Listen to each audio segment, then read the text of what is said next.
porque a gente está vivendo uma época onde muitos líderes estão sofrendo com depressão, burnout. Sim.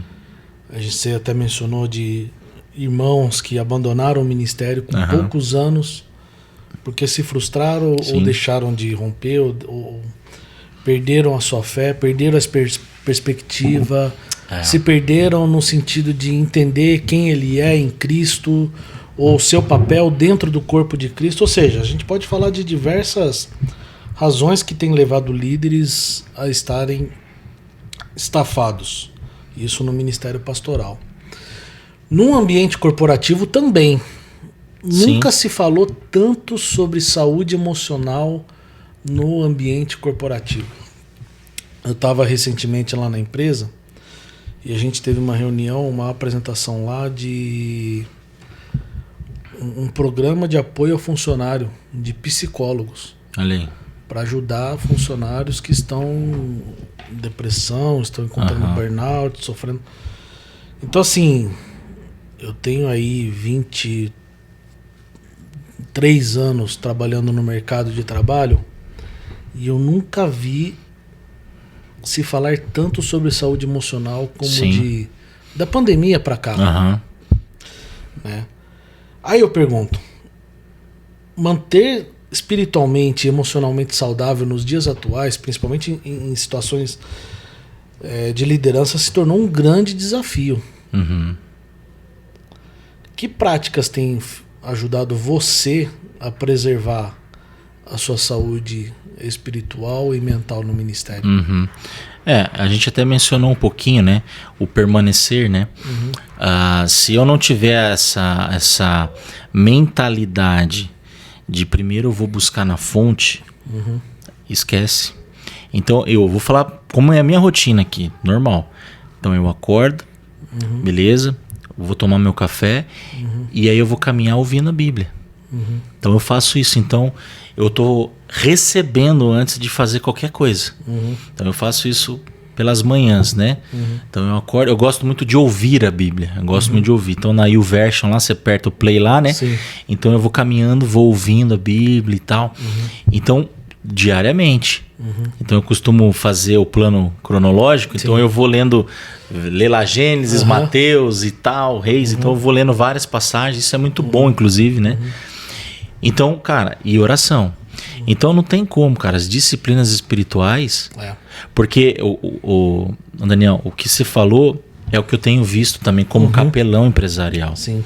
Eu vejo as pessoas cansadas. É a mesma coisa, cara, que você tá vendo dentro da empresa, eu tô vendo também como capelão. E a saúde emocional tá arrebentada desse pessoal. Porque a pressão para fazer, a pressão por resultado, a pressão por você precisa dar resultado.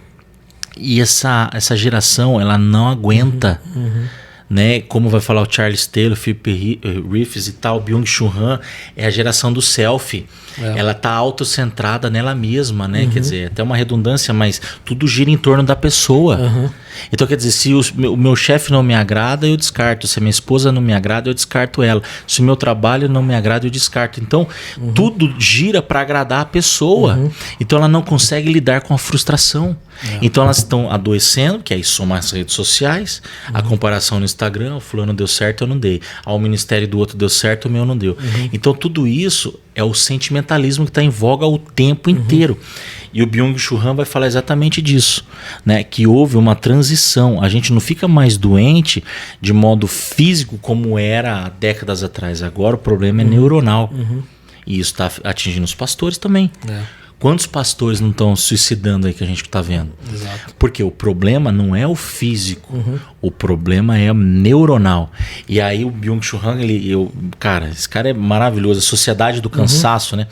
Então ele vai fazer uma exegese para mim perfeita quando ele fala da ideia terapêutica e imunológica, quando a fé nossa antigamente ela era imunológica e ela tinha esse aspecto de rejeitar o que é estranho. Hoje não, hoje ela é terapêutica.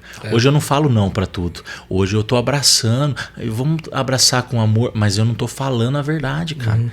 E olha o que tá virando as igrejas. E isso é em todos os aspectos da vida, no casamento, é com os filhos, é na empresa, as bandeiras, as ideologias. Então isso está contaminando tudo. E o ser humano ele vira um explorador dele mesmo. Ele não aguenta, porque ele está aceitando tudo, vai aceitando, vai aceitando, vai aceitando, vai aceitando. Aí vai desembocar lá em Mateus 11, 28, ó. Sim. Toma o fardo de Cristo lá, porque senão você não vai aguentar. Então, cara, eu vejo que é esse o problema. A nossa fé deixou de ser imunológica, a gente deixou de ser radical no aspecto de rejeitar tudo que é estranho, tudo que é pecado, começou a abraçar tudo. Então, cara, isso vale tanto para dentro da empresa quanto para dentro da igreja. Então, as pessoas elas não estão saudáveis mentalmente, porque aí também a gente sabe que o que regula um pensamento saudável? Nós, como cristãos, sabemos, é a espiritualidade, cara. Sim. É uma cascatinha, né? Um crente que tem uma inteligência espiritual, que busca a sapiência bíblica, a fonte, vai regular uma mentalidade saudável, a mente de Cristo. A mente, por sua vez, pronta e saudável, vai moldar os meus sentimentos. Os meus sentimentos saudáveis vai mudar as minhas ações. Então aí os meus resultados, os meus frutos e tudo mais. Então quer dizer, é uma cascata. Por isso que eu falo que os coaches estão navegando aí, porque a demanda é essa mesmo. O povo está doente emocionalmente. Só que o pastor, se ele entender que ele está antes, cara, que ele está falando da espiritualidade aqui, é onde a gente tem espaço para navegar, cara. Porque a gente entra trabalhando a mentalidade dessa galera. O que molda a mentalidade de alguém? É aí que é o ponto. E aí o que faz o cara ter uma mente saudável? Pra gente que é cristão, é uma espiritualidade saudável. Então, é um efeito que vai voltando. Sim. Entende? Então, a gente como pastor, a gente tem muita oportunidade, cara, de atuar entendendo que a nossa fé é reguladora das emoções. Né? Porque a emoção, cara, se ela não é levada a Cristo, ela é um tremendo idiota. A gente não consegue lidar com ela. Né? Foi o que aconteceu com Elias. Era um cara cheio de fé, que de repente a emoção tomou conta dele, ele não soube lidar, acabou o cara.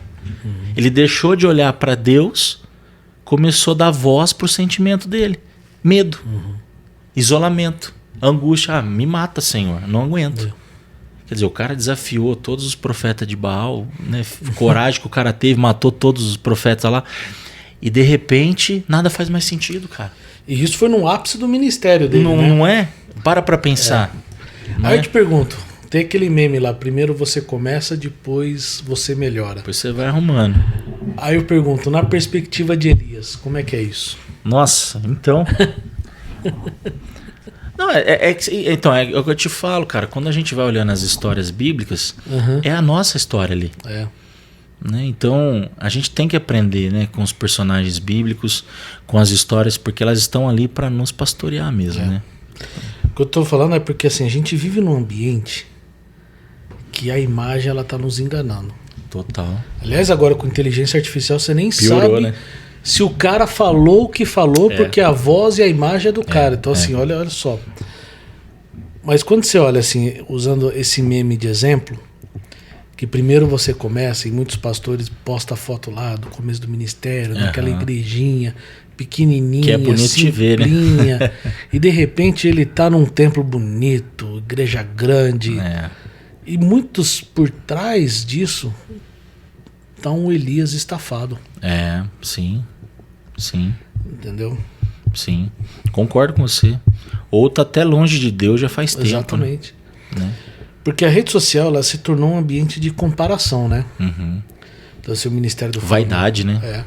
O ministério do fulano é bem sucedido. Pô, por que o ministério dele é bem sucedido? O meu não vai pra frente? Por que o outro tá tendo sucesso aqui? O meu não vai? Pô, o outro tá viajando...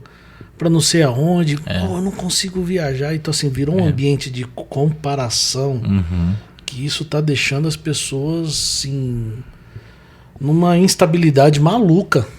Né? Tá adoecendo, né? Tá adoecendo líderes, tá adoecendo igrejas. Vira um ambiente tóxico, né, cara? De corrosão total da espiritualidade. Tá adoecendo empresas. É engraçado porque está havendo um movimento dentro das empresas de voltar pro escritório. Acabar com o home office. Sim. Tenho acompanhado A gente estava numa discussão lá e algumas pessoas estavam assim, pô, mas espera aí, e onde está o work-life balance, né? De você poder ficar em casa e tal. Isso vai gerar, pô, vai estressar a turma. Eu falei, gente, vamos parar para pensar uma coisa. A gente ficou 4 anos em casa. Sim. 4 anos, home office. Eu falei assim, eu gosto de home office. Sim. Acho importante, interessante. Mas quando foi que o home office produziu cidadãos e profissionais saudáveis? Não. É outro contexto, né, cara? É outra realidade. Né? É aquela história, você tem um lado bom e um lado ruim. Mas um cara que sabe argumentar é o olho no olho, né? O relacionamento. A gente usava muito uma linguagem, o Gemba, né? Vai e veja, né? Como que você vai ver se você está em casa? É o que eu sempre falo para a liderança aqui, ó. Você falar da Disney é uma coisa, você ir até lá é outra. É outra coisa. Então o cara está no home office, é uma perspectiva da empresa. Ele está na linha de produção, ele está vendo acontecer, outra totalmente diferente, né? E é engraçado porque a gente está falando de uma geração que não suporta a frustração e as empresas também estão mudando até o perfil de contratação. Sim. Estão pegando pessoas acima de 40 anos em vez de pegar o cara de 20, 25. Porque não é mais o QI, né? É o QE. É o quociente emocional, ele está muito mais. É o que a gente acabou de falar, né? A emoção, né? A emoção. Então as pessoas. A informação, ela tá aí.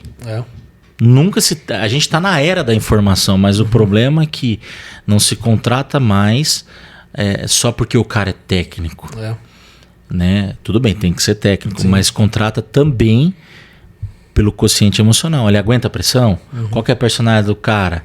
Né? Como é que ele funciona num ambiente assim, daquele jeito, daquele outro? Então você começa a ver que as emoções estão em alta. E além das emoções, por exemplo, eu como capelão, eu falo isso pros empresários. Eu falo assim, gente, contrate caráter. Contrate caráter porque a técnica, você pode dar um curso, você ensina, mas caráter tá em falta. Bom, muito...